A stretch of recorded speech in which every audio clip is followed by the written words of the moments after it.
বাড়িতে ওয়াইফাই কার কার আছে হাত উঁচু করেন। আচ্ছা, ভেরি ফাইন। শুনেন, ওয়াইফাই যে রাউটার আছে না, রাউটার বেডরুমের মধ্যে যেখানে ঘুমান সেখানে ওয়াইফাই রাউটার কার কার আছে হাত উঁচু করেন তো। ওয়াইফাই রাউটার বেডরুমের মধ্যে, বেডরুমের মধ্যে ওয়াইফাই রাউটার রাখবেন না। রাখলে কি হবে জানেন?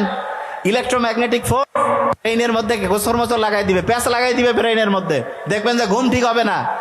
ঘুমের ওষুধ যে এত বাড়ছে, যেই দিন থেকে মোবাইল আসছে, টাওয়ার বাড়ছে, সেই দিন থেকে এই ঘুমের ওষুধের পরিমাণও বাড়ছে।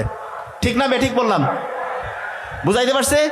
তাহলে প্রত্যেকে আমার মনে হয় যে গাইডলাইনগুলো মোটামুটি বুঝে ফেলছেন। আচ্ছা, ভাইরাসের নাম শুনছেন? ভাইরাস, ভাইরাস শোনেন, মোবাইলেও ভাইরাস আছে, আবার এই জায়গাতেও ভাইরাস আছে।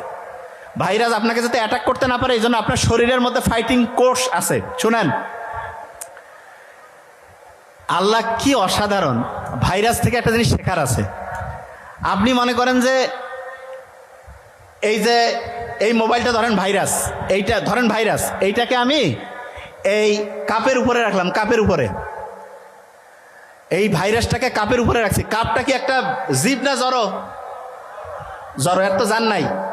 তাই এর উপরে যখন ভাইরাসকে রাখবো তখন তার কোনো জীবন থাকবে না। তার একটা থেকে দুইটা, দুইটা থেকে চারটা এরকম করে সংখ্যা বাড়াবে, জীবন টানা নাড়া করে ফেলবে, একেবারে ধ্বংস করে ফেলাবে।